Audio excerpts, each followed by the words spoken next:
I've lived 1,000 lives. I've piloted 1,000 souls.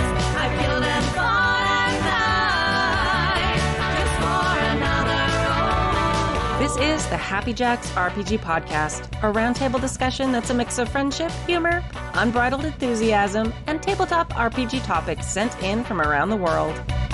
Just for another role.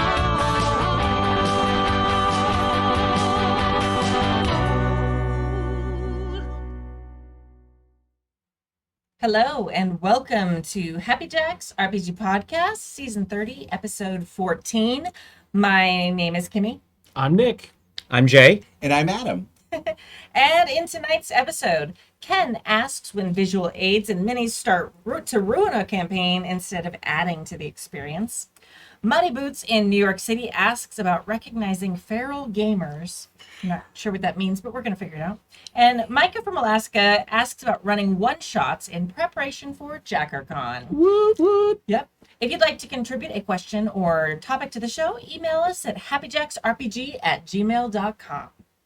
And upcoming actual plays, we've started our new Kids on Brooms game, which is Hexbreakers. Yeah. Ooh, Sorry, you're outnumbered, Nick, this week. that's fine. 3 of us are in that game. It's so good, y'all. It's Yeah. a lot of fun, yeah. I'll just yeah. read the next sentence. Yeah, you Okay. agree. So we've done our Session Zero really character creation, which is out already, both on podcast and available on video. And then this last Wednesday, like 2 nights ago, we played our first session. And it was funny because it was like one of those things where you're like, okay, we kind of like a little rocky at first, but then like by the end of the session, it just like totally clicked and we knew who we all were and how we Yeah. interacted. Yeah. Yeah. I loved when the mystery finally kicked in. Yeah. Okay. Yeah. Here we Yeah. go. Yeah. Yeah, and it was that great like first session thing where you're exploring your characters and you're just kind of dipping your toe into what that personality is going to be. And by the end I think we all felt and saw each other really clearly and, Yeah. and we were really starting to vibe. Yeah. So That's that's a very lot good. of fun. And not tomorrow, but next week, we're recording this on Friday. Sorry. July 23rd, we're starting our new Quest RPG, which has a name now. It's called The Cast-Offs, which is a A fantasy high seas adventures on Saturday nights, Yes. starting July 23rd. Bow, bow, bow, bow. And Nick's going to be in that one and running the system for us. So good job, Nick. And Jason finally picked a name. So yay. So it's Cast-Offs because it's like kind of a pun because cast-off is like a boat thing and also like We're cast-offs, yeah, and you're we're trying to you're become kind our of family. misfits. Yeah. Nice. It's going to be very good. I think I'm very excited. And I'm excited to see how the Quest RPG plays long form. Yeah. Exactly. Yeah. Yeah. I was Yeah. thinking the same thing. Yeah. 'Cause Yeah, it's we did like- a one shot yeah. of it here several weeks ago, and it was a lot of fun. But it seemed more suited towards not. It's just we didn't get to explore Yeah. long form Yeah, of it. yeah. So actually, I think it would probably work really well long form. There I were a think lot of fun mechanics that, we certainly didn't get enough of in that Yeah. one shot. Yeah. So I'm really excited cool. about that one. And coming up, we have JackerCon. It is nigh. JackerCon is nigh, friends, very soon. So July 22nd through the 24th. And you can go and find the games listed at happyjacks.org/JC. It also has a link to going to the Discord to sign up. Right now we have, I think, 17 or 18 games being run. So we have lots of opening for players in true Happy Jacks fashion. We have like more people wanting to GM. So we have tons of games available. We definitely need more people to come play. So come, it's free, it's super chill, it's very fun. Come and join. Check the it out. madness. You're going to meet a lot of cool people who are into something that you're into. Yeah. Yeah, absolutely. And we tend to have a lot of kind of off the wall or less mainstream games being Yeah. played. So there's a whole bunch of great ones. They're all listed if you go to happyjacks.org/JC. And yeah, I'm running a game and playing in a game. I'm finally going to get to play in Alice is Missing, Oh yeah. Okay. which I Yeah. haven't played before. I'm very Yeah. excited to see it. I've read it all. I've seen Yeah. people play it. I've never gotten to play it myself though, so I'm very Yeah. excited. And that's the silent game, right? You play entirely in a chat room, Yeah. in character in chat. Yeah. Yeah. So it's like call back to my original role playing days. Oh yeah. Yeah. Those All right. AOL Instant Messenger games. Yeah, they- Yep, exactly. PvP. I was about to say forum. ASL, Alice Silent Language. Yeah. Wow. All right. First email. This one's from Ken. Who wants to start reading it? I can take it. Okay, go Oh, Jay. would you like to? No, Jay, go. no, Okay, go, all right, here we go. Hey, all. Let me start by saying I love the old Happy Jacks. I love the new Happy Jacks. It's all good. Thanks to the Jacker team for bringing all this amazing content and advice to those of us involved in the community. Okay, on to the topic. I've been GMing Savage Worlds for 2 groups for a few years, and only within the last few months have I finally begun to play. One member of each group agreeing to rotate out. We are doing arcs of 3 to 6 sessions rather than alternating sessions, as I feel that would be pretty disjointed for the players to try to follow and stay engaged with.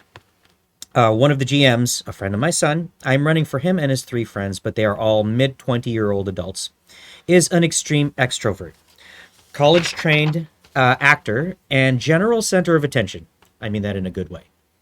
And his GMing of NPCs is outstanding. Way better than me, and I've been GMing since the late 70s. However, here's the problem. I've also been a wargamer and a collector of figures, terrains, buildings, etc., also since the 70s. We feel for you.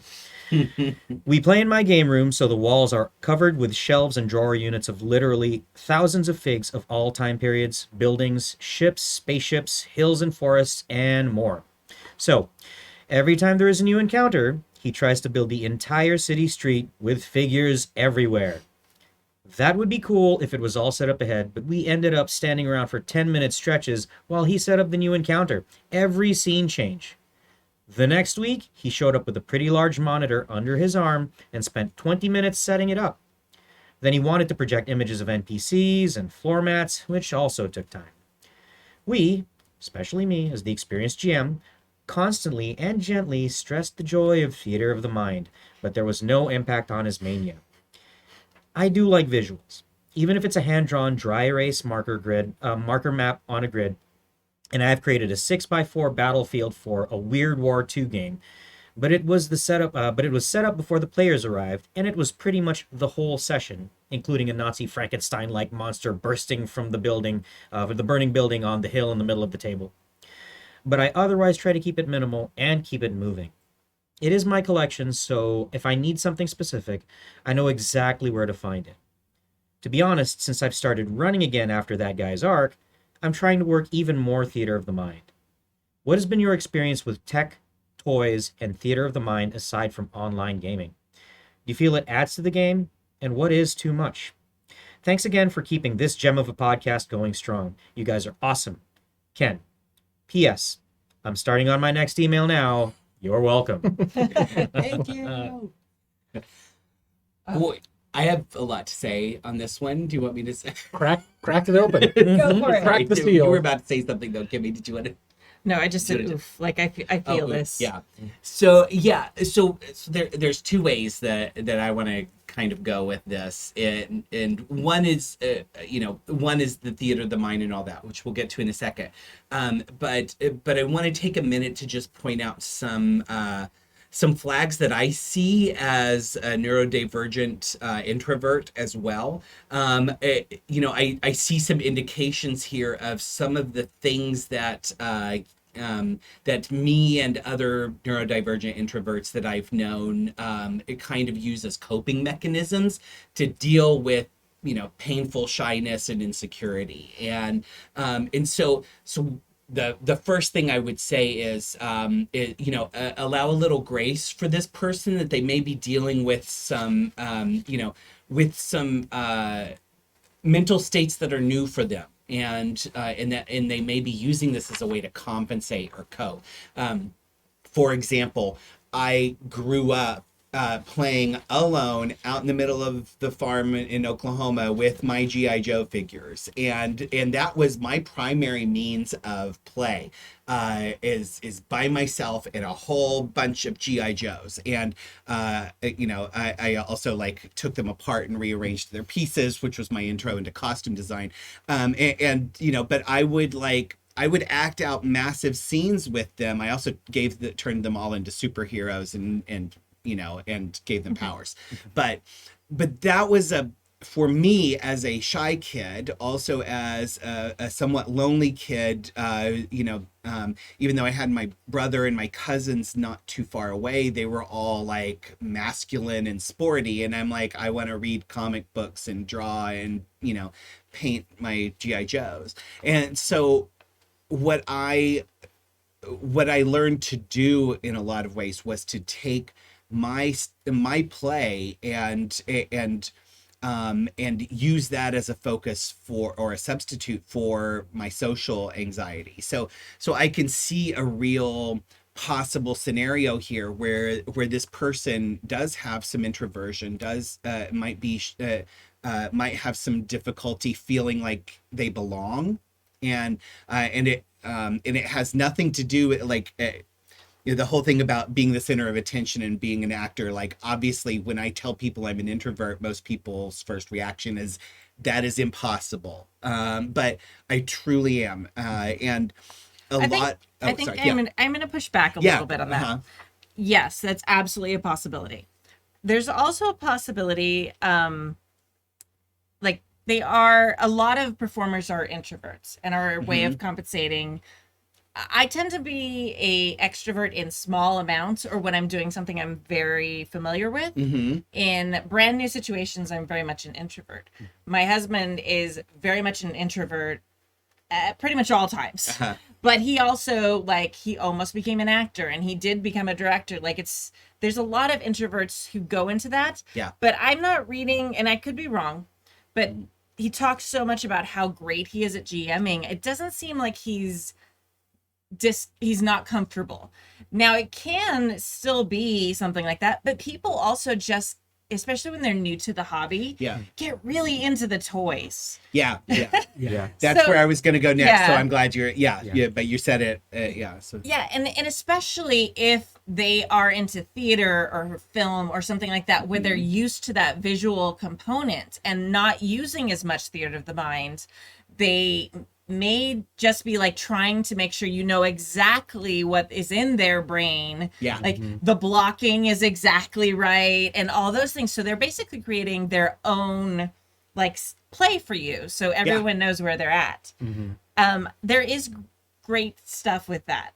I've also I've been in some games with people who 100% went way overboard and had video screens of an ocean underneath an actual boat, and going back to the video is animated and 100%. Or lighting and I like the part where you're okay, I get to paint my mini and this is what I look like. But if you have a map, great, but there's a point where it starts getting to push back, the people at the table who are also maybe neurodivergent lose interest. Oh yeah. For me, I did one where there was an animated map, which at first I thought was the best thing ever. And then I sat there watching it and suddenly they're like, "What are you doing, Kimmy?" Oh, I have no idea what's happening right now. Right. Yeah. No idea. And it's just if you spend so much time pulling up an exact picture of this is what the NPC looks like, where you could have been and just kind of described him and it would have been fine, because we're never going to meet them again. If you have if you Strahd, please show me the sexy picture of Strahd. I'm cool with that. Yes. But I don't need to know what Bill the Baker, who we're never going to see after the scene, looks like. I don't care. Yeah. So I think having a conversation with them about picking and choosing and hey, let me know what's, if there's a scene that's really important that we know exactly what's happening, great. Or asking them to show up ahead of time. Yeah, that's what I was gonna say. Is just come a little early, be prepared. And I think what you said about picking and choosing, which maps do you want to set up and which maps do you want to just have it be a screen with the map on it. Don't worry about setting up pieces on the screen. Just let it be what it is. Yeah. I think that a big part of it is Ken says that this individual is mid-20s. Mm-hmm. And I know that in my mid-20s, if I walked into the basement as described here with all of that stuff, Ooh, I would right. absolutely want to play with every single one of those. Oh, I yeah. want to bust out all the minis. I want to do all that stuff. Yeah. Yeah. And you would be going through the checklist, right? Like, okay, I've used that one in that drawer. Right. How am I going to use that one in that drawer? Because I want to use that one. Exactly. I'm Yeah, going to write all that out. absolutely. But I think that there is something to be said for that. And it is cool to have the maps and everything ahead. The not being prepared ahead of time, because these don't Yeah. belong to him. Yeah. He can't, he hasn't used them the way that Ken has presumably for all this time. Obviously that's cutting into the game time. Yeah. If you want to do something cool like set up a screen and have a preloaded book of the pictures you want to show or the things like that, that's great, but don't make that part of someone else's playtime. Right. Yeah. Show up 20 minutes early and figure out the bugs, or better yet, figure out the bugs ahead of time at your own place and at your own pace, and bring it over so you can just plug and play. Yeah. And don't be afraid that, like, if it doesn't work after 5 or 10 minutes, then go, well, I guess we're not going to do that. And no one, I guarantee you, no one at the table is going to say, well, you didn't have a full PowerPoint presentation for me Right. to know Yeah, everyone in the yeah, village, so yeah. I'm kind of out. Right, yeah. How am I going to role play when I don't have every single building on the floor? Yeah. Yeah. Right. And I think what Ken says about his GMing of NPCs is outstanding, way better than me. And I think that kind of indicates that this is that acting talent coming out. Yeah. And what this kid may not, I say kid, but what this young adult person may not realize. kid. It's I'm almost 50. I can call 20 or something as a kid. But what this young person may not realize is that the other people at the game are probably way more interested in engaging in this incredible acting talent than they are in doing the mini gaming. Or maybe not. Maybe everybody at the game wants to actually play minis and they just want it to go faster. And and that's something that I think is best had with a conversation. And maybe this is a good opportunity to teach this new GM about, like, hey, have conversation. It's important to have conversations with the other people at the table to, maybe find out, like, because some people do get really bored with the setup, right? And you're losing people. So maybe you want to find out what would they prefer. And this is a good way for this person to learn how to have conversations, which is really one of the best things you can do as a new GM to learn how to GM better. Yeah. And Ken, you should also take the time to figure out, are you the only one who's annoyed? Yeah, right. That's true. Yeah. It's possible that you are. Maybe everyone else is so interested in your amazing collection, because let's Yeah. just be straight here. It's your fault for having too cool of a Right? You're too cool, Ken. Yes. This is the problem. If everyone else is having a great time and Yeah. really loves that he's doing all this extra stuff, great. Definitely have the conversation about not wasting playtime. Yeah. Because Right. that's Yeah. kind of bullshit. If you only get together once a week or once every 2 weeks and someone is spending half an hour setting up those sessions, that's 30 more minutes you could be playing Right, rather yeah. than waiting for someone to go through the drawers and pull out all the stuff. Yeah. I would try and talk to him and see if maybe you can convince him just to do one as a set piece. Like when you do come into the big, to use Strahd as an example, because it Yeah. came up earlier, if you just want to get to the big showdown in the chapel in Strahd and you want to put that out on the table so that everyone can see exactly where the pews are and where I can hide and what I can affect all this stuff, great. Go Yeah. for that. But don't, no one cares about really what the tavern looks like. No one cares about when you went and saw to the king and he gave you this quest or whatever. Yeah. Don't bother setting that stuff up. Let us just go, you know what a throne room looks like? It's one of those. And there he is. Yeah. And Ken, if just a couple of suggestions. I mean, if you want to, I don't know how long you play, but if you're playing for like 2-3 hours, a half hour of setup is pretty significant cutting into that time. Yeah. Right? So, if this other GM is really enthused about using terrain and such, maybe have them be selective about it. Instead of every single building, what's the one important building? Or Yeah. what's the one keystone to this encounter or to this scene that you set that up, right? Instead of everything else around it.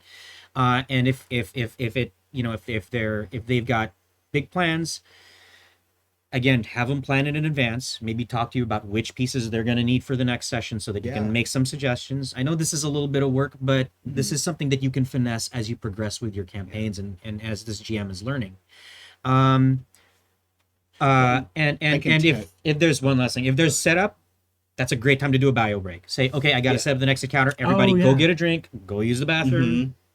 You know, Yeah, I was going to tag into that it might be, this might be a good opportunity to bond with this person, and like say like, hey, why don't you start coming over like half hour early and let me help you do the setup, and those are times when you can have those conversations about, hey, is this, talk to your players about GMing. I think this also could be a symptom of a lot of what people see on streams, especially with a lot of younger players. Yeah. They watch things like Critical Role and things like that have, to be completely honest, like crews of people. Like Right. Matt Mercer doesn't sit there before the show and set up all the minis. Like No. he used to, but he doesn't anymore. yeah, they have everything They have set up on a people- board. Yeah. And they Right, yeah. lift the first board up and they put Yeah. the next board on. And everything's Right, already Yeah. on there. Because they can afford to have 5 of Yeah. everything because it's given to them so that it'll be on their show. Yeah. It's part of the sponsorship. So I feel like that could also be an expectation that the person, this person is thinking of as good GMs do this. Yeah. Right. Yeah. So maybe talk to them about, tap into that theater experience and talk to them like, okay, when you see a musical or a play, like black box theater can be amazing. Right. And you have this incredibly beautiful, moving scene that is happening in this, a cafe in Paris Yeah. between these two lovers. But really, it's a black, stage with 2 cute chairs. Huh? Yeah. Yeah. Yeah. But Yeah. the audience knows what's there and they buy into it because Yeah. they're there to buy into it. Right. And players are the same. They are there Yeah. to buy into the story. Yeah. I think that the connecting this to their acting training is a really good idea because, like, I'll guarantee you most of their acting training, they're working with like a couple of black painted wooden boxes Yeah. and maybe a couple of chairs, and they have to set up entire scenes with that. And you, when you're acting, you can tell an amazing story with just a couple of black wooden boxes. And so that's the kind of energy that he may want to like shift more towards this. Yeah. Listen, Ken, record this part. I'm going to count down. 5, 4, 3, 2, 1. Hi, Ken's son's friend. The game you're doing is not on Broadway. It's a black box. Enjoy. Go indie theater. Yeah, Yeah. there you go. Totally, Right? totally. Yeah. There you go. Yeah. Also, We've solved the problem. right? Yeah.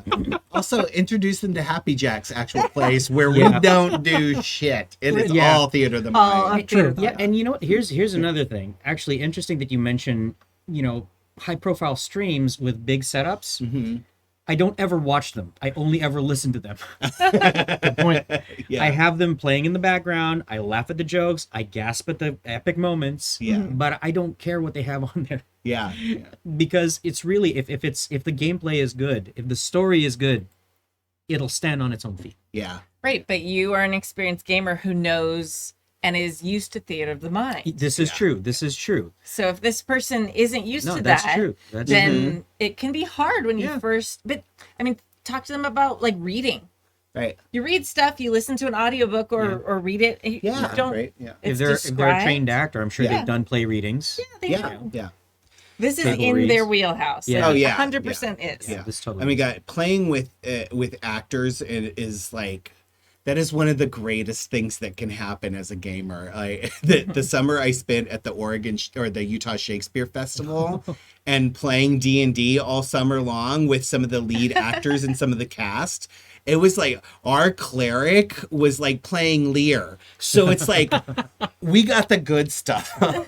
Yeah. But one other thing that I want to bring up is possible generational gap here in that,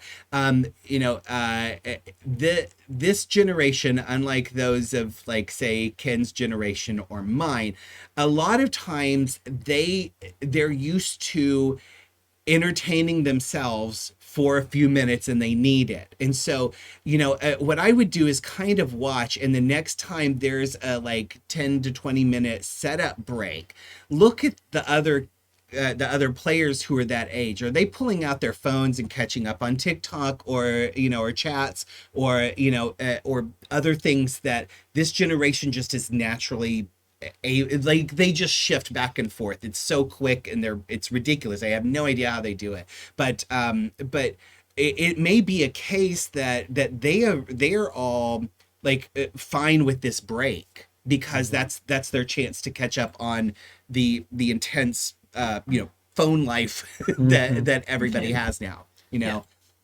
It's funny because like I wonder if I had a huge collection of stuff that I didn't have to buy. Yeah. If I would also be more into doing that, but I'm just like, I don't have I'm not going to spend money on that because I'm going to use it like one time. Yeah. I mean, I have a bunch of minis that I have painted. They're all beautiful, and I never use them. Yeah. But I agree with Nick. This is Ken's fault. You shouldn't have that cool fucking Too basement. cool of a collection. Yeah. I'm serious. Yeah, if I walked into that, I'd be like, okay, I kind of want a DM now. I'm going to play all this. Yeah. Right. Okay, so our answer then I think is coming down to Ken. You need to have a yard sale, There you go. and that'll take care of the problem. No, that's terrible. No. Ken, you need to donate your collection to Happy Jacks. Oh, So then everyone will be happy. It'll be great. Yep. Yeah. And Right we can in, start doing we can start doing more elaborate setups. Right? Yeah. We'll give you a PO box. It'll be fine. Right? Yeah.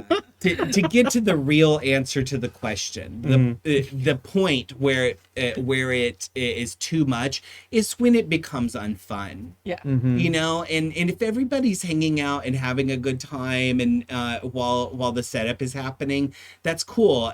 But if it's just you not having a good time, then that's something that you deserve to be able to express to the others too.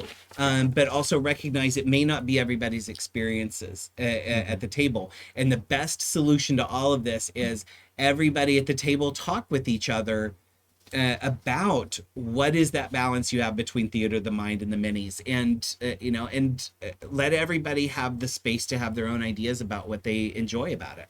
So. All right. Email 2. I'll take it. Okay. Here, why don't we split it? No, I think I can take it. Well, I mean, I know you can, but I want to like Damn. give everyone an opportunity to read. Okay. So why don't you read the first one and then question 1, and then we'll answer it, and then I'll read question 2, Okay. if that's fair. I mean, you can do the Sure. whole thing. I talk a lot. You read the whole thing. Okay. It'll be fine. I'm like, I don't need to talk more. We all know this about me. Hello, Happy Jacks crew. Even though I fully understand the... Oh, I'm sorry. I forgot the pause there. Hello, Happy Jacks crew. Hello. Hi. Even though I fully understand the whole change in venue, my own headcanon, which is a cannon that protrudes from his forehead, as spelled, requires that I say, good job, Stu. You got kicked off your own podcast. Good job. I'm writing to you from semi-post-apocalyptic NYC, where the theater world has mostly survived the start of the new year and come out from under the bed. The last 2 years have shaken things up considerably, with people deciding to retire, or that life in the arts isn't as glorious as they had imagined. The upside is that there is room for a lot of people, young and old, to give it a shot. This means a steady parade of new people through our call list, and a lot of them are gamers. Woo! I know this is probably a shock to most of you that theater people are gamers. I'm glad I was sitting. What? Shocking. I love, okay, just going back, like Adam's like, I love gaming with actors and theater people. Like this one time that isn't us. I'm like, thanks. Let me tell you Yeah. how awesome all my previous gaming groups were. Yeah. All us Ren Fair performers, we're not actually actors. We don't count. Love you. Just kidding. No. I'm with you. If we're not here to poke each other, why are we here? Why are we Right? here to drink? Yeah. Oh. Yeah. Drinking. And tell people what to do. Yes. Yeah. Imparting knowledge. Those are my 3 favorite things: poking people, drinking, and telling people what to do. Usually all 3 at the same In various time. combinations, right? Yeah. Right, yeah, yeah. Right. Because even the carpenters at my theater could give a tinker's damn about sports ball, the working chatter is decidedly nerdcore, which is a welcome relief. Trek, Wars, Rings, Thrones, Gate, Marvel, DC, Who, all common topics. Even Verne, Vance, and Vonnegut get brought up. I need a pool ball sized red D20 on the top of my... I'm sorry, I keep a pool-sized ball red D20 on top of my workbox and a printout of the last transmission from the Free Trader Beowulf posted on the door, which is fantastic, by the way. I love that. There are effective gamer detectors that go unnoticed by the oblivious. Once in a while, I slip an experimental equipment requisition and computer loyalty test form into the employment documents if I suspect someone of being disloyal to the... of being a gamer. Sometimes it's easy, like the young woman who arrived in a Vampire the Mascara raid shirt. Oh my god, I need to I find need, that. yeah, I need to track that shirt down. Yes, right? Oh my god. Oh, so good. That is the best. That's a person I want to be my friend. Absolutely. I just want to find her so I can beat her up and take her shirt. Right? There you go. Yeah, yeah. Well, or win it like in a LARP. Oh yeah. Yeah. Yeah. Just buy it off her. Right. Yeah. That's amazing. Clearly a gamer with self-knowledge. She's also a great stagehand all-arounder who dives into brutal work with What a Beautiful Day. Her nicknames are alternatively Black Thumb and Furiosa due to her hairstyle and an eye-wiping with dirty hands incident. I want to meet this person. I Yeah. He know. sounds Yeah. awesome. She is a newest GM who would rather run than play, and the one who started the discussion I'm about to present. Question 1. What analog, parentheses, non-net methods have you used to detect feral gamers? Now, when we first read this, we weren't quite sure what was meant by feral gamers, but I think after that introduction, I Yeah. understand a lot better. Yeah. Yeah. Yes. Gamers in the wild. So I think so too. Yeah. What I want to open with is those of us who are olds.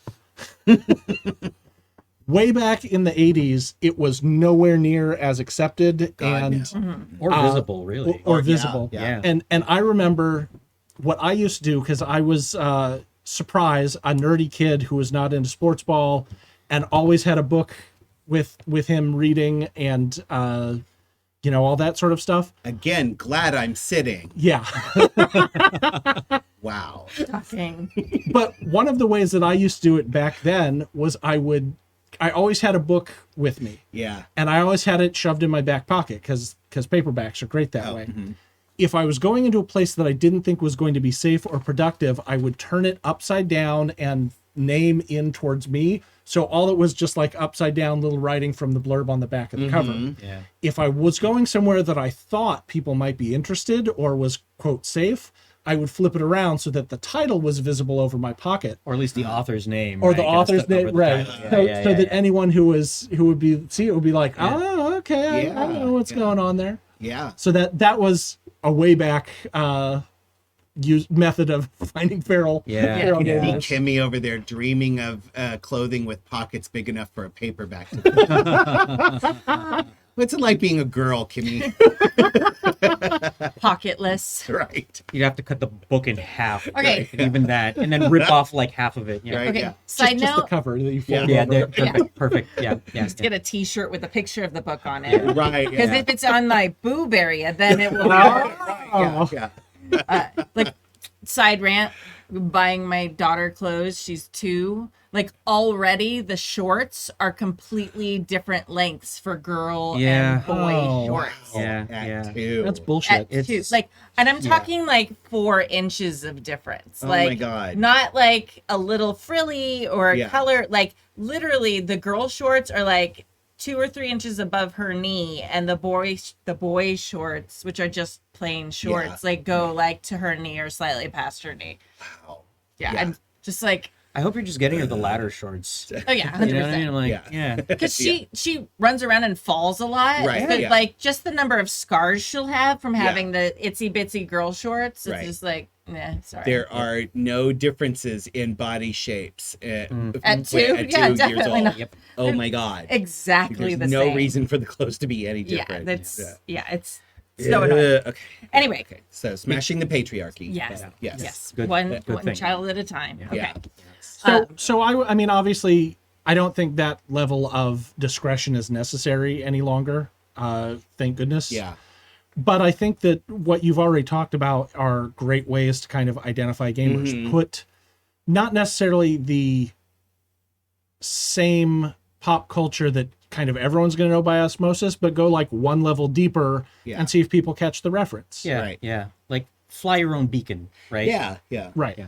Like, What I- oh, Good. I was just gonna say, like, you know, a lot of people are not going to recognize, or a lot of people might have a Stark Direwolf a sticker on their stuff, right? But fewer people are going to have like a Targaryen dragon, for example. You know, it's like as one of those like worlds that's kind of known in the common parlance now.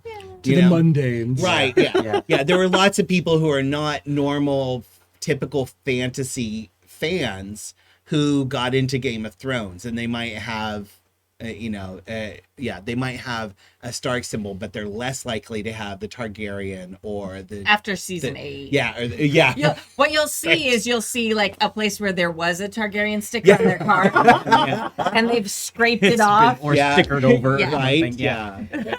But I think that's a good House call. Greyjoy is probably even Yeah. more. Oh, Like I could see right, Targaryen yeah. because dragons, everyone likes dragons Yeah. and stuff. Right. But like, yeah, But if a you're walking Grey- around with the squid Greyjoy, kraken, yeah. Right.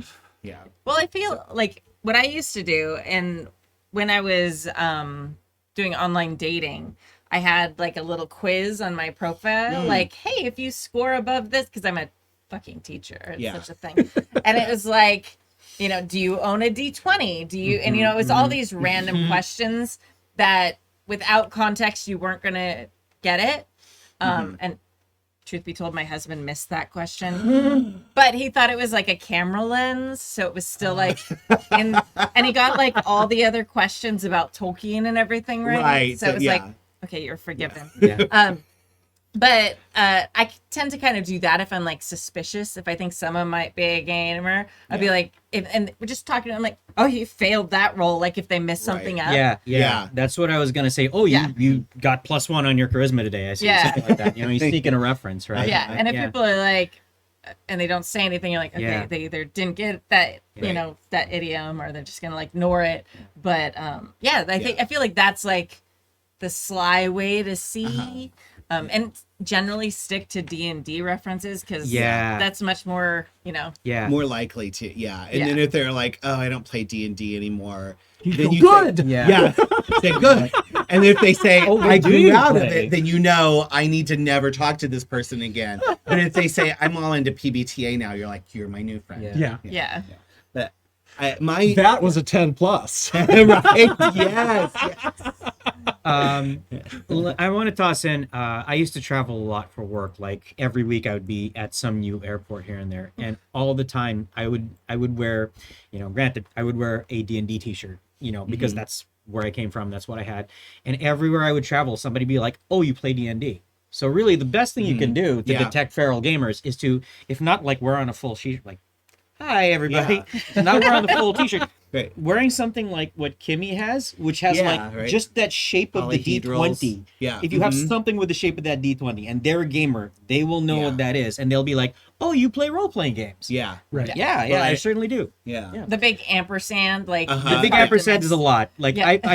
I've traveled where I have like my D&D hat, my ampersand shirt, and my D&D backpack, and then I go to the bathroom and I'm washing my hands and I'm like, oh, I kind of overdid it. Well, yeah, I didn't wear a shirt, but I You did bring have my the bag of holders. Yes, Right, yes, yeah. yeah, that's a great one. And usually my comeback to that is I pull out a D20 from my pocket and I say, have a D20. It was great meeting you.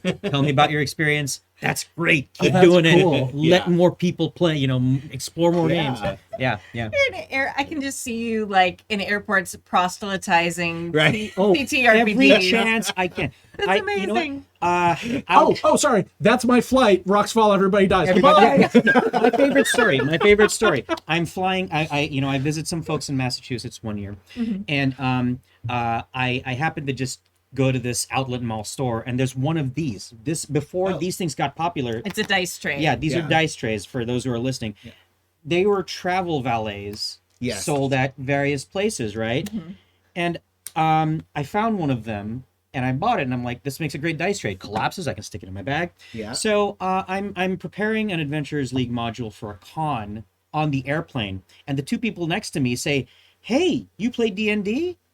And I'm like, "Oh yeah. I'm reading an adventure right now." They're like, "You want to play? We've got a 4-hour flight." Oh my god.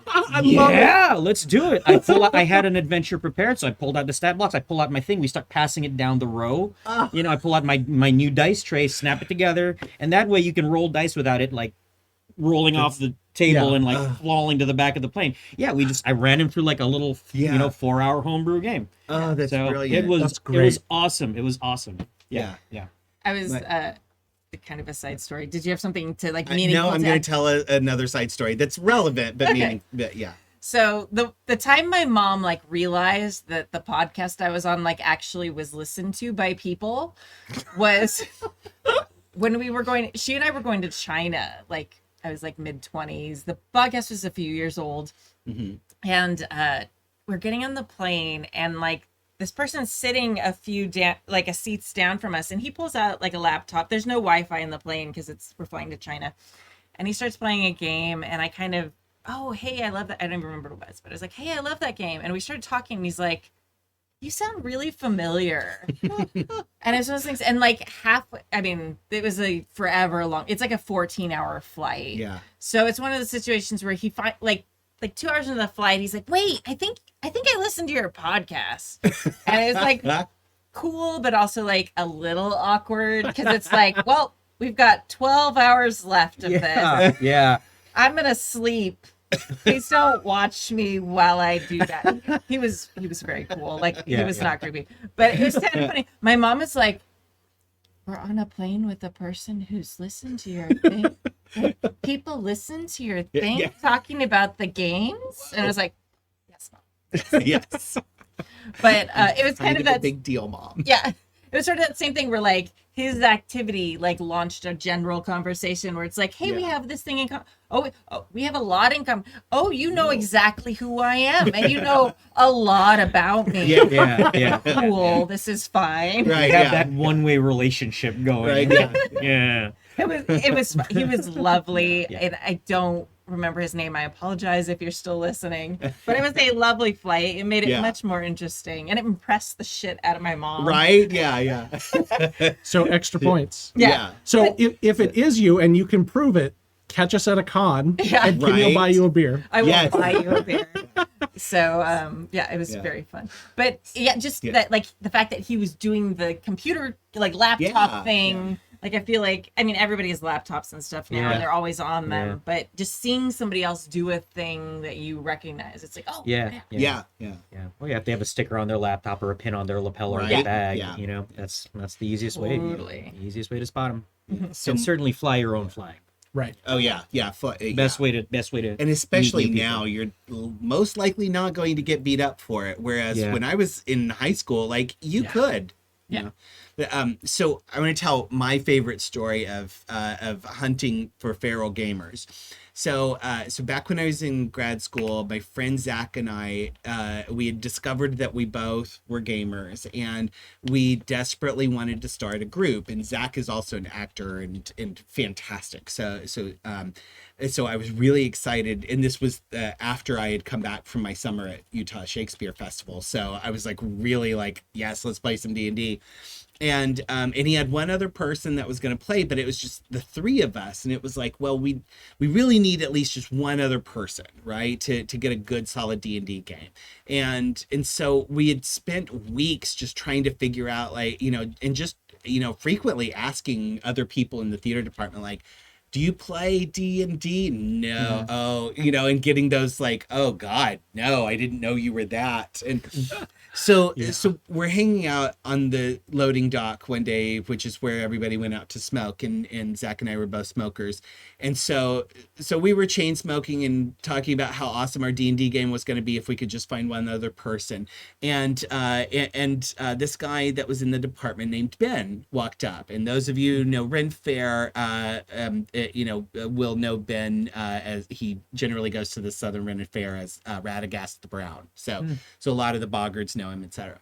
So for those who don't know Ben, Ben had at the time had kind of long shoulder length hair and a beard, and wore a very worn brown trench coat, and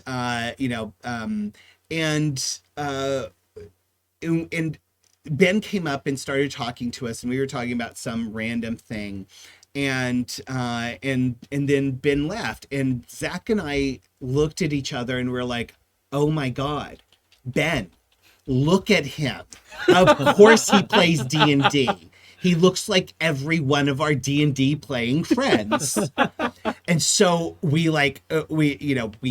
toss our cigarettes, we go running after him. We chase him down on the sidewalk, and we're like, Ben, do you play Dungeons and Dragons? And he's like, no, I do not. And we're just crestfallen. We're like, how could we have been so wrong? And he goes, but I have read all of the books and I've always wanted to. Oh. And we were like, Ben, come to us, our brother. And yeah, so we took Ben in and that was the foundation of our D&D game, and that turned into this massive thing. By the end, we were like turning people away. We're like, we do not have room for another person in the group, but it started with Ben and the other three of us.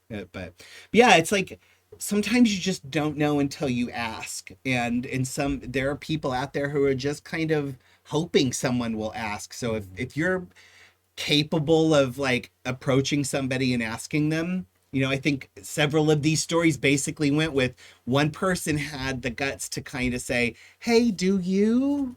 And that's kind of what starts it. So, yeah. Anyway. Okay. So I love you, Ben. Yeah.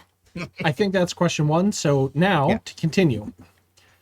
Furiosa, who's also known as Black Thumb and wore the fantastic t-shirt Vampire the Mascara Raid, which I just want to reference again, but also refresh everyone since we've gone off on big tangents. By the way, I'm still just almost giggling about that. Asked the room, does anyone make their own adventures? I decided to listen for a while. It was revealed that everyone played or ran 5e D&D adventure paths as currently published, with one exception, all ran WotC products. That exception was a young guy who loved the AD&D modules retooled for 5e. He ranted about OSR and how everyone was missing the point.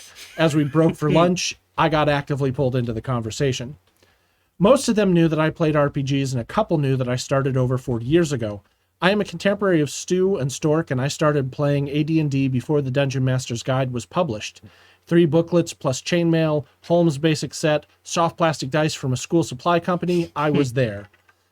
I remember...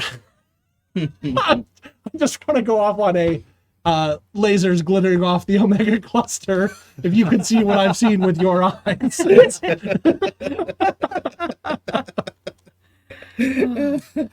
I remember buying my little black books and dying in character creation.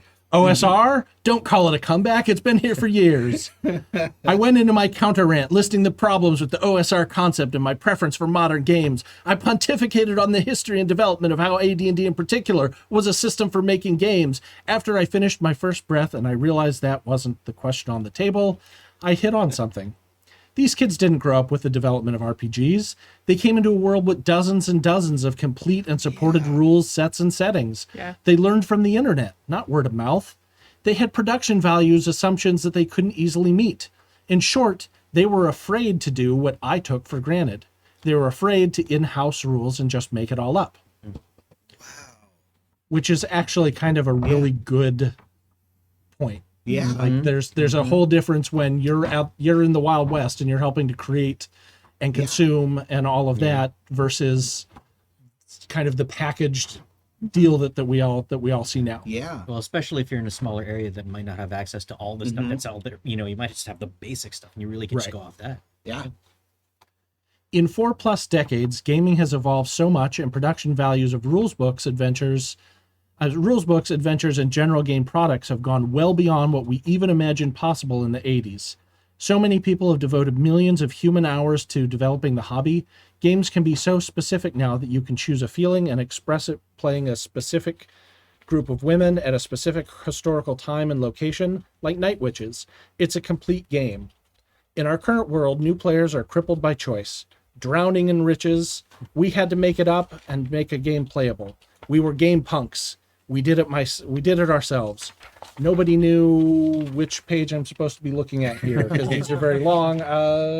Exactly what It is, but That's 3 to We're on 4. 4. Okay.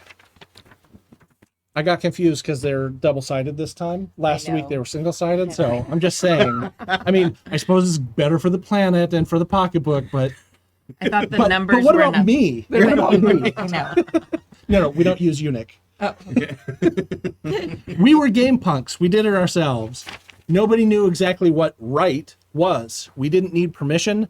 These particular new players do. It's also not their fault. Question 2. Have you experienced any of this from any angle? What are your thoughts? I'm going to go ahead and finish up the thing, and then I think we can talk about question 2. I prescribed a weekly dose of Happy Jacks. I also recommended Dan and Wayne, Sean and Brett, and some COC players in the UK. Don't worry, we'll go out and bleep those in post. for those of you who don't know, that's the Fear the Boot crew, the BS and Gaming crew, although they've just retired their podcast now. So they're actually doing a new one, GM Mastermind, which is a new one from one of them. And then I have no idea who the Call of Cthulhu players in the UK are. There's a couple of those, so I don't know. Right. Then at the end of the day, in proper stagehand and gamer fashion, we retired to the pub. Yep. Somehow I ended up with a magic glass that stayed full, which was good because I had to handle flocks of questions as thick as sturges, and that is thirsty work. I guess I have a new game group and I'm gonna run a one-shot for. I'm also going to make each one of them run for the rest of us. Yeah. That means I get to play in at least 5 one-shots, age and cunning and all of that. All the best to you, Muddy Boots in NYC. P.S. I'm ending with multiple P.S.s because that's old school Happy Jacks. The podcasts are way too short, not like the old days. T.P.S. Furiosa took notes at the pub like a laser printer. I guess she's our Sam. Nice. Nice. P.P.P.S. I'm writing up a whole bunch of my horror stories. I have a lot, but I need to edit for game related as opposed to merely human horror. No hamburgers. P.P.P.P.S. Here are all the commas I left out. Comma, comma, comma, comma, comma, comma, comma, comma, comma, chameleon. Damn it, Kim. I'm a stagehand, not a grammarian. Oh, beautiful. fine. Yeah. Can I just make a note? Because it's something that Do it. just gonna say. Just we should avoid using the term crippled. And this is something that I'm new to learning is it is considered offensive to a lot of people with disabilities. So there are other possibilities like debilitated or I don't know, but Destroyed, hindered. hindered, Hindered, yeah. damaged. But that particular word is considered offensive to a lot of people living with disabilities. So I try and just stick with learned that. this recently myself. So I'd like to have us all be better at that. Thank you. So, Okay, that was my. that's great. With this, I think this is interesting because I kind of have done both sides of this. I'm sort of the age bracket where I tried RPGs back in the day, and then we didn't really do a lot, but I did a lot of video game playing, and then jumped into Happy Jacks and gaming all the time, and watched kind of the rise of this culture where people tend to watch games be played before they play them themselves. And that has become something I do too. Like when I pick up a new system, or if I'm watching something and I might kickstart it, like one of the first things I do is go and see if there's an actual play of it somewhere. Yep. And just to inform me. And I think that while that's amazing, and I think it's opened up the hobby to a lot of people who weren't going to ever just find it organically without that element, it also makes people, like we said in the first email, have an idea of what gaming is. And it doesn't need to be that. If you really want to have all the things, or if you're really worried about playing every little rule right, okay, like there are people who love that play style. But I think there was something kind of magical about reading a game and doing your best to follow the rules and fucking it up, and realizing like 2/3 of the way through that campaign, you've been doing this one thing wrong every single time. Right. And it made you more free and less, I don't know. And maybe that was just my experience with people. Maybe there are people who didn't experience it that way, but I feel that's something that was pretty universal. And now people see it as much more regimented. I don't know. I feel like I've lost a lot of that that excitement, and I've noticed that recently trying to read new gaming books, and I've realized like I get that urge, like I'm reading them and I want to like, oh, I want to just like pull this out and play it and like let's try it, but I feel this sort of intimidation, like, no, I don't know it well enough yet. I have to read through it all, and then I have to like run some one shots, or or watch some actual plays and things like that. And I feel like I have kind of waned in my ability to just say like, I'm just going to pick up this game and I'm going to read it, and then I'll teach everybody else what I think I know from it. So I remember the first time it was one of my gaming groups, and this was about 20 years ago or so, and we went to the game store and saw this game called Necessary Evil, and we were several of us were playing City of Villains at the time, which had just come out as an MMO, and we were like, oh my god, it's like City of Villains, the role-playing game. But none of us knew Savage Worlds. We didn't even know that it was a thing because it was still pretty recent. And so we bought the core book, and we bought the Necessary Evil setting book, and then we all went home and we read them, and then got together and started playing it. And that was how I learned Savage Worlds. I think some of that's informed by the fact that we stream a lot of our games. Yeah. When you stream a game, especially if it's an indie game or small press game that people don't have a lot of access to, or may not get a lot of actual plays, Yeah. like you want to make sure you do it right. Yeah. Like That's true. D&D, like everybody and their mom streams D&D. So if you fuck up one rule in D&D, it's not gonna, Hasbro's not gonna never sell another copy of D&D because you messed up that rule. Right. Yeah. So I feel there's added pressure there, but that's not the case that most people are in. Yeah. So I think playing and not being afraid of failing. Like we play games that are all about like be a character, go big, don't be afraid to fail. That should also apply to a GM. Like go for it and enjoy it. Yeah. Yeah. I thought you were actually going to head a little bit of a different direction with that. I thought a thing that I apparently can't think of anymore. So I'm going to move on to my other point. Yeah. Which is with Dungeons and Dragons, because there is such a knowledge base that is now available, it also feels very much like a big fuck up if you do something wrong, because the odds that someone is going to go, no, that rule doesn't do that, and back it up in the book is a lot more invested than when we were all just reading them and trying to play. Like everyone trying to play when all you had was the player's handbook, because nobody had bought the GM's manual or the monster manual, and you're just sort of like making up things to fight. Not everybody Like had that. every single frame of reference available to them. Right. Right. Yeah. Right. So I think that's a real big part of that. Yeah. I was running an online game for a group of kids, and there was one kid that knew every single stat block Wow. for D&D. That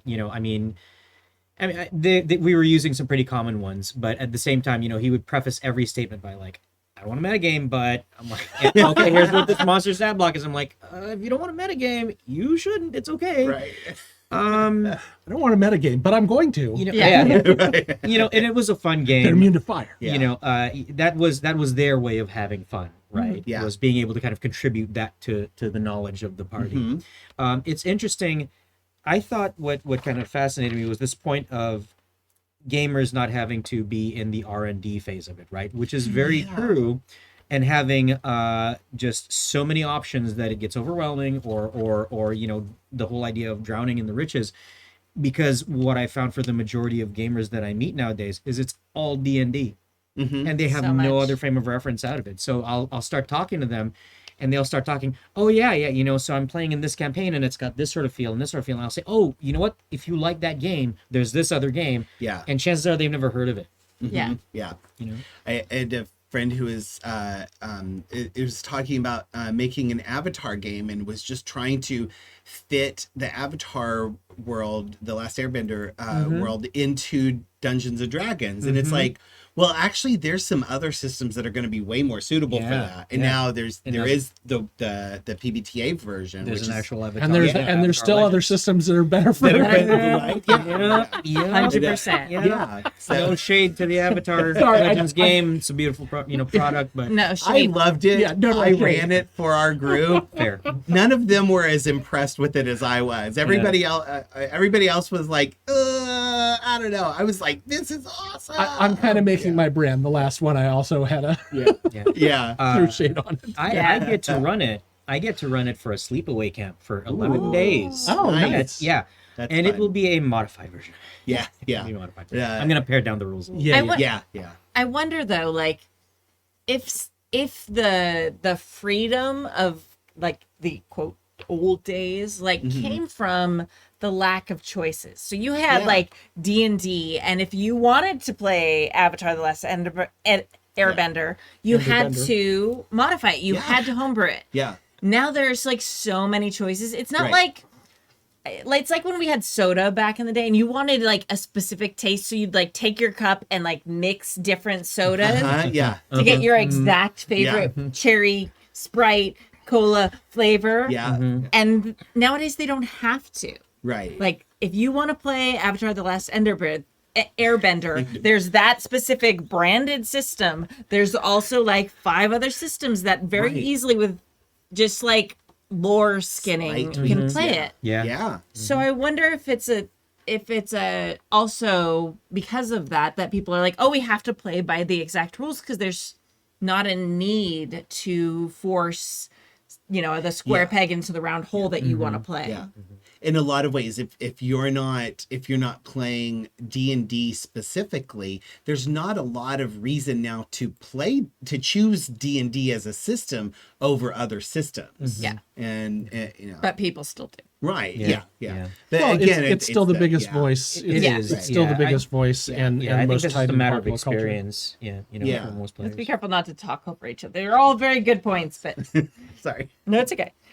All right. But yeah, I really liked that question. It really made me think, because I had not really thought about the fact that that they didn't grow up with that. Yeah. Yeah. So. A lot of people are discovering gaming by watching people do it in very high processed, Yeah. very professional streams. Yeah. And which is great, and it gives them an idea of the possibilities of RPGs, but it may also give them a bit of a different, I'm not going to say wrong because it's not wrong, Right. Yeah. but a very different perspective of people who came into the hobby reading the books 1st. So it's kind of, it's just a change. Like it's just going to be different. If you've only ever been to the Amundsen and the Pantages, it's difficult to imagine community theater. Right. Yeah. Yeah. Yeah. Very It's a much good, so. yeah. Yeah. It's a very theater oriented Yeah, episode. well, Yeah, Right. right. I love it. I wonder why. I wonder what, like, everybody gets these know. points of reference. Weird. You know, go figure. Wild. I mean, we're not good actors like those people at the Shakespeare Company that Adam used to play Oh. at, but My lord. I tell you, I'm very fortunate. I have, including Happy Jackson. Oh, thanks. I have played with some of the some of the most amazing players that are out there, and I will stand by this. I would put my history of gaming groups up against anybody's. Is like I have had privilege with my gaming companions, and it's something that's it's pretty cool when I start thinking about all of them and thinking about the quality of all of you. Okay, you can come back next week. Okay, It's fine.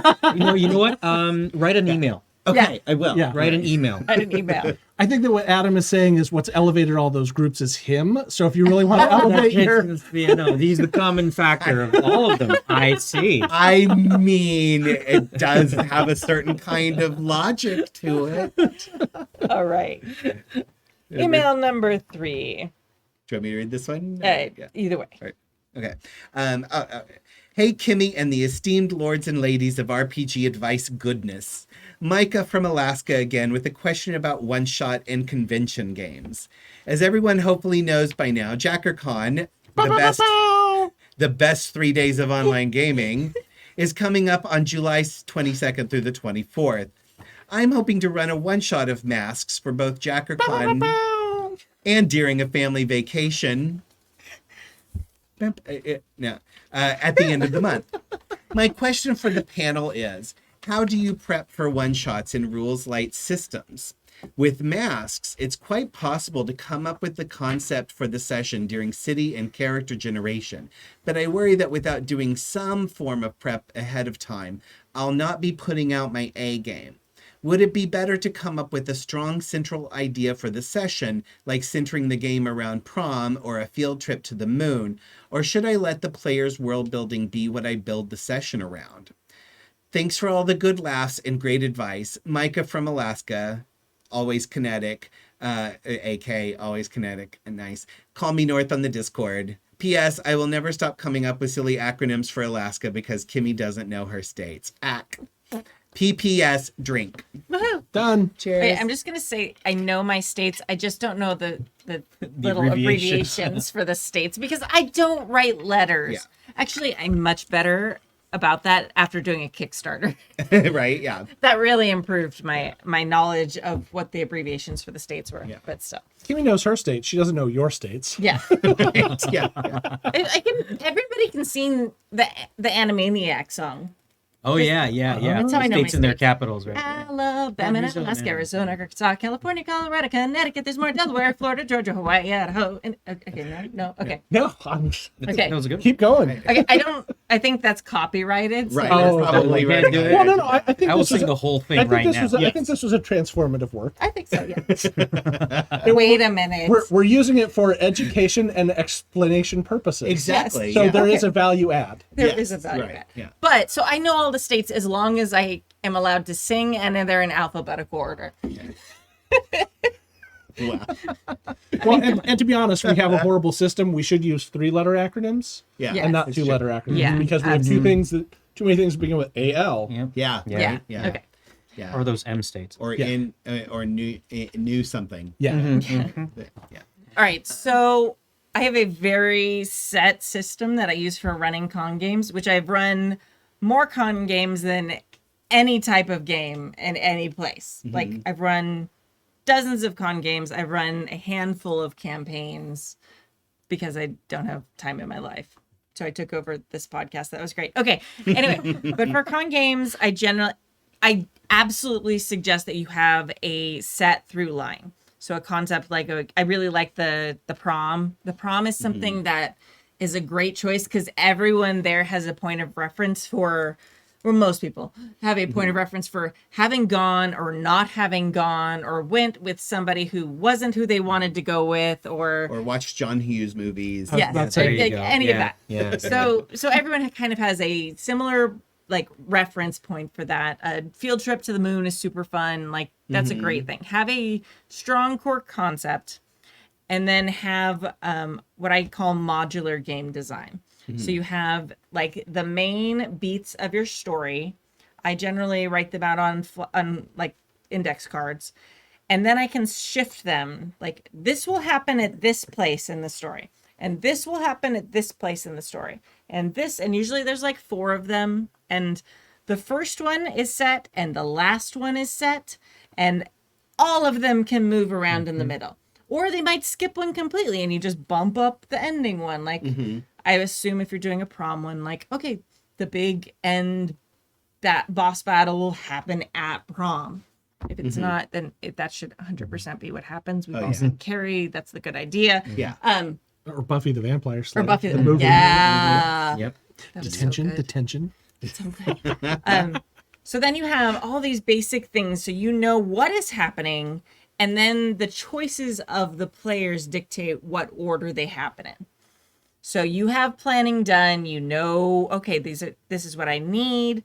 For masks, it's actually a lot easier because you don't need stats for things or anything like that. When I used to play Wild Talents, it was even more important because I knew, okay, in this place, there's these things and they have stats. Because you have to have that for that system. But that's generally what I do. And then the other cool thing about it is you watch your time. And if you're like, oh, they're taking a really long time, then you just like pull out one of your 3x5 cards. They never know it happened. They never knew it was going to happen. It doesn't matter. You want to make sure that all the cards have the information necessary to get them to the end card without, with one missing maybe. So that's generally how I run con games. It's very loosely scripted.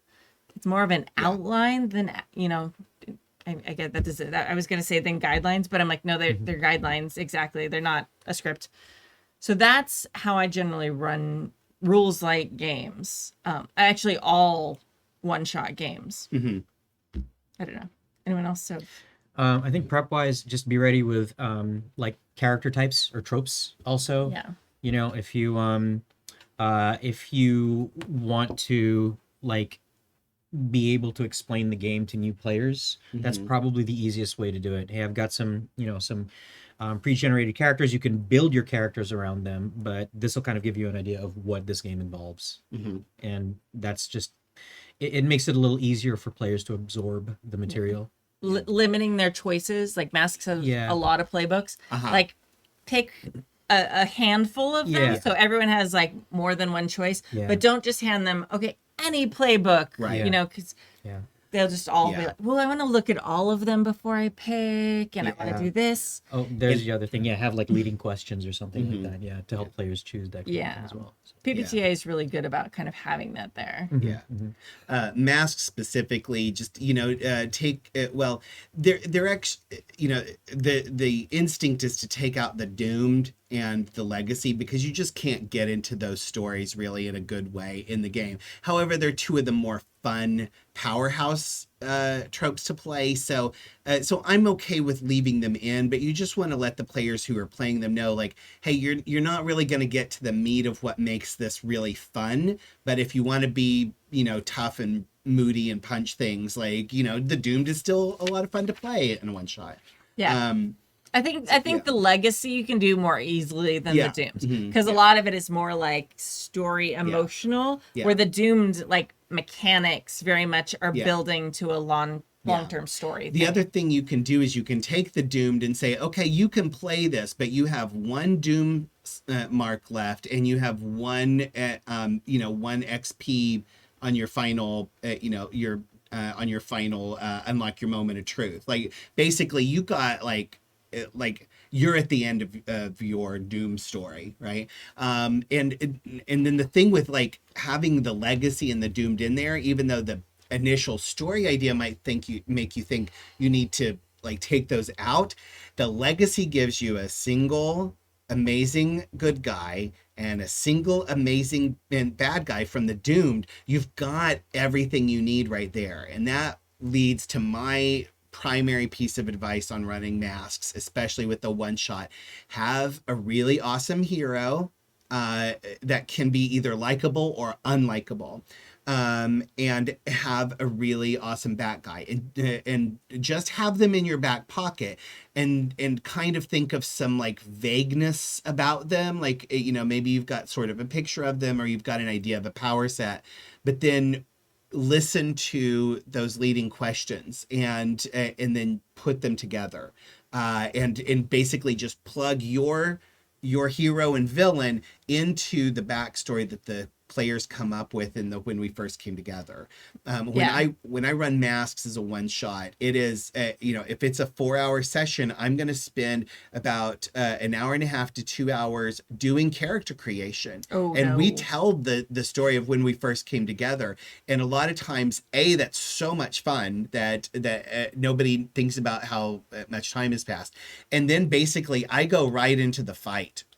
So we spend 2 hours building our world and building our story and how all this history together, and then we have a big fight and we duke it out with the bad guy, and then the hero comes in and tells them what an awesome job they did, and does a little reverse hero worship, and it's actually a great formula. But it is I that can is see spending a lot that. of time on the character creation.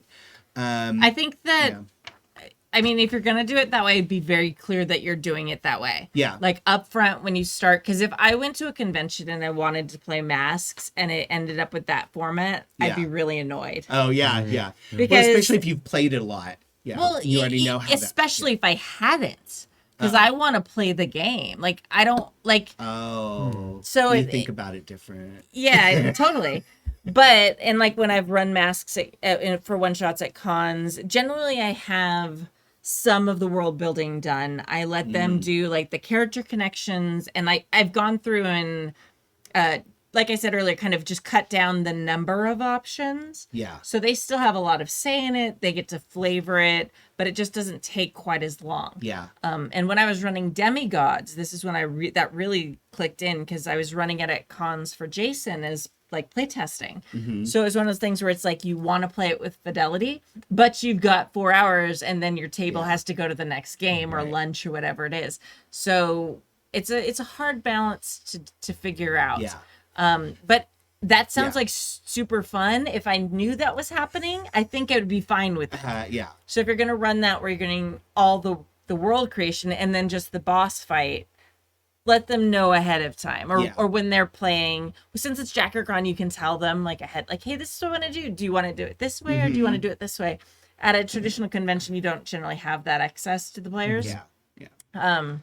So you just communicate ahead of time what your plan is, so that if people decide that's not what they're into, they can use their time other ways. And don't be offended if they're like, Yeah, hey, I right. really wanted to like mess with like the interpersonal connection Yeah. mechanics, and then you're like, okay, cool, Yeah. have fun, play another game. Mm-hmm. And I think piggybacking on what you first, suggested, Kimmy, about having a scenario that has, like pretty specific bookends, but modular scenarios in between.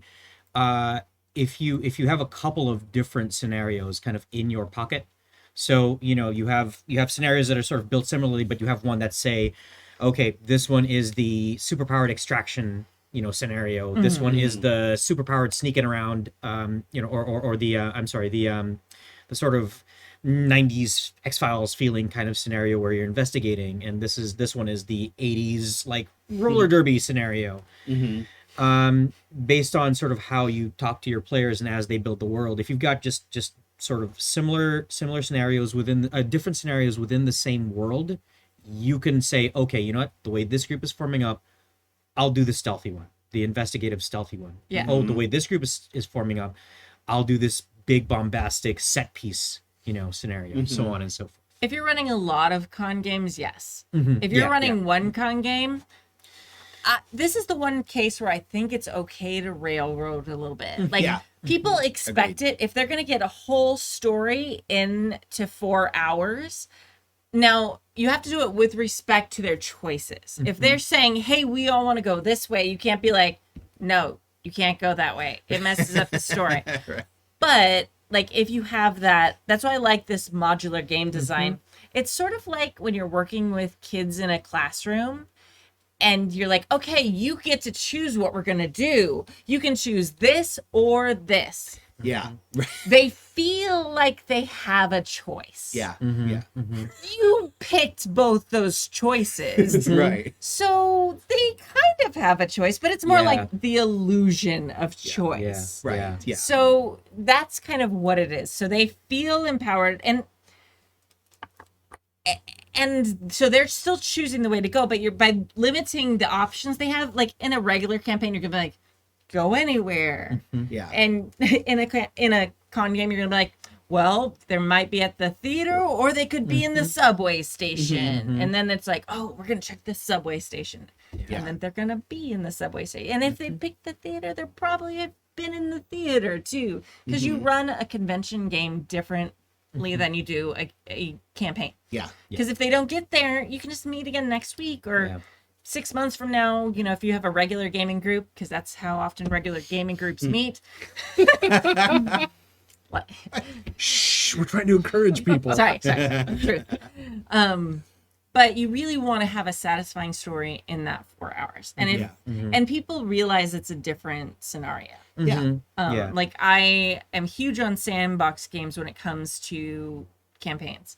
But people who come to my table and play at my table at a convention game, they know it's going to be a little different. Like this is convention one-shot Kimmy, not sandbox go anywhere Kimmy Yeah. for like campaigns. Yeah. And if they're new players too, you know, and you're going to be their first frame of reference, you can let a lot of the pressure off yourself. Yeah. You know, Yeah. like just think of your story beats, let's see how their decisions work within those story beats, and Yeah. have a fun time, run a fun game, and they're never going to know how the sausage is made. Right. Yeah. And to speak. reminder, even though it's a 4-hour game, if you get stumped, you can still call a bathroom Yeah. break. Yep. Yeah. Potty break. Oh, this is a great time for a little bio. Meet back here in 10 minutes. Yeah, exactly. So, Yeah. I Then you go in the other room and go, fuck. yeah. Other GMs. Yeah. What do I do? that's the one benefit of online gaming. You can like turn off your camera for a minute and like Google stuff and find ideas. yep. Where like at a regular con, you're like sitting in the bathroom stall, like scrolling on your phone, trying to come up with what you want them to do next. Yeah. If you have other gamers, you can open up a text and be like, Yeah. okay, Yeah, here's yeah. what's happening. I Help me. mind, yeah. Right.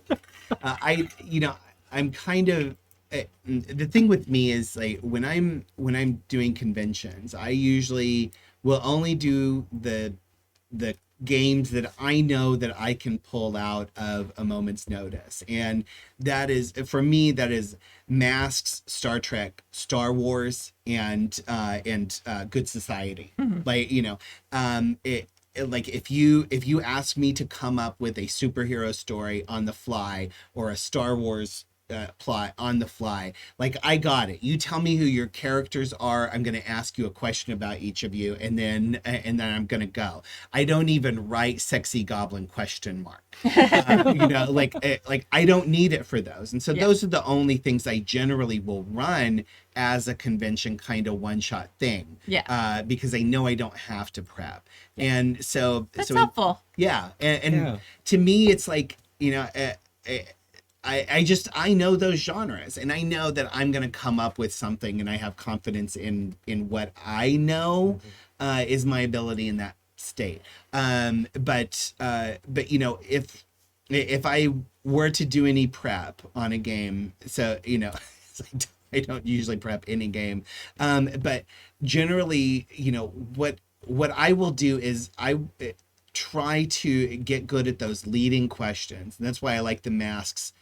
How we first came together so much. I love, have your Decima deck, No. and Don't pull out Decima if you've got a 4 I disagree. I Okay. pull out Decima, give them one question each, and just from the relationships would be my choice of just But one. Masks has that already. Well, Mask has it already, Yeah. but if you're playing a game that doesn't have it built Yeah. in, like Masks, Okay. or Demigods, then Like the Kids On series. That's helpful. right, yeah, Yes. yeah, or have a Decima deck, jot down some some of the questions from Quiet Year or Mask Demigods, etc. Have those ready. Ask each person one leading question about their character, and then find the tension in there. Yeah. That's where the story is in the tension. The connection between them. Yeah. And one last thing real quick, and I know we got to wrap it up, but if you're going to JackerCon and you get a chance to play with Micah, Micah can run a fucking Masks game. Let me tell you, she ran all through pandemic for some of us, and an incredible Masks GM. So if you want to find out how to play Masks, it doesn't matter what she learns from this. Go play with Micah, please. Yeah, I feel like this totally. is like a pity email from her. Like, Yeah. They need a softball. Yeah. Yeah. I'm an amazing mask. Right, Yeah, I'll give them this Yeah. topic. Yeah. Right. Yeah. Thank you for. We Also an appreciate excellent you. flirt. So flirt with NPCs so you can flirt with Micah. Yes. It's a lot of fun. All right. We're at an hour and a half. Woo! Longest episode in quite some time. Well, I think we're inspired like the old days. Yeah, right? Right? Exactly. I got another 2 hours of commentary. A in long me. episode was in vogue. Don't tempt them. Okay. Thank you for joining us for season 30, episode 14 of the Happy Jacks RPG podcast. Thank you to our chat mod, James V, and to our amazing Patreons who keep us ad-free and independent. If you go to happyjacks.org/Patreon, it'll take you and you can check it out there. We also show all their names at the end of the show. And don't forget, JackerCon, as we just talked about, is July 22nd. Sorry. It's okay. I was a little late on my It was key. my fault. I should have waited. So just in case, JackerCon is happening July 22nd through the 24th. Yes. Okay. And go sign up. You can go to happyjacks.org/JC. And today we're going to leave you with a song. It's called The Bird Song, which is a cool take on a traditional song. Not that bird. Not flipping the bird. And it's by the Merry Wives of Windsor. And my name is Kimmy. You can find me here at Happy Jacks all the time. And you can find the games that I write at goldenlassogames.com. And I'm Golden Lasso Girl pretty much everywhere.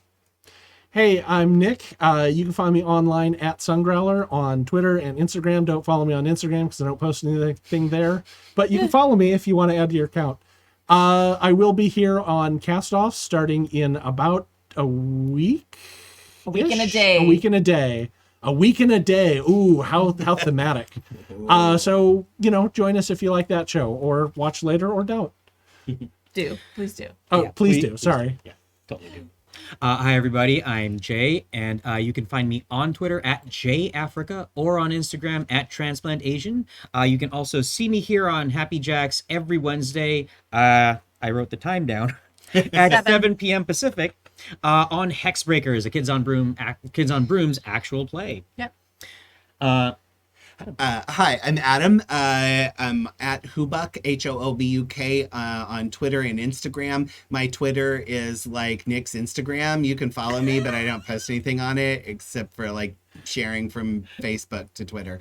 Instagram, if you like cats, art, native issues, politics, theater, or unions, then you might want to follow me. I post some cool stuff sometimes.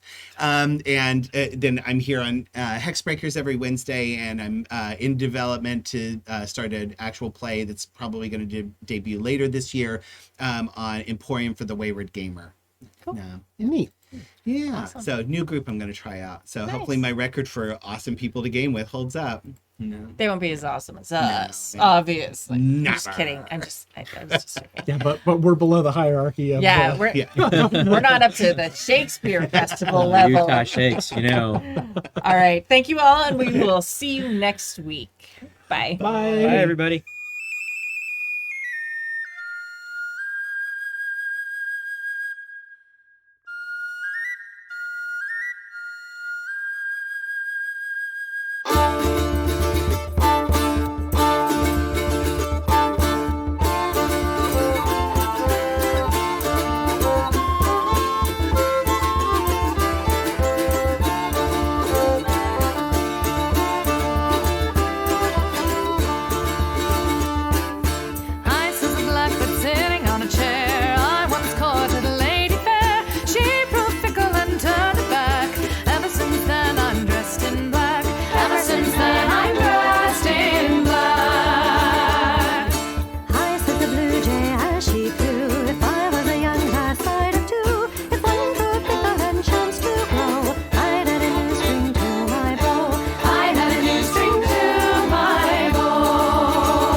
how to win her love. Quarter night and quarter day. Don't give her time to say nay. Don't give her time to say nay.